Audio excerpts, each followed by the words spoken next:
Heather McPallister.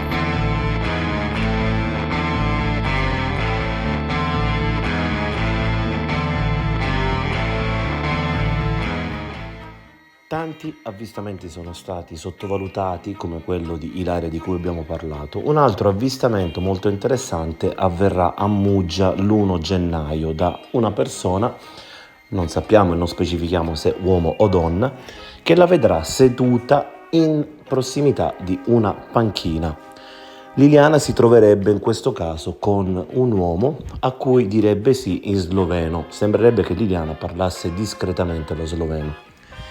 L'uomo si dirà abbastanza certo che quella vista fosse Liliana e la descriverà, ripeto, in modo minuzioso il 3 gennaio in caserma. Ovviamente quindi farà questa segnalazione prima del ritrovamento del corpo e quando verrà ritrovato il corpo verrà anche constatato che al di là dell'assenza di un foulard che lui dichiara, tutto il resto è assolutamente corrispondente.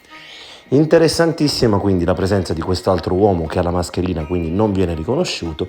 È interessantissimo il fatto che quando Liliana viene vista in questa panchina avrebbe in mano un cellulare.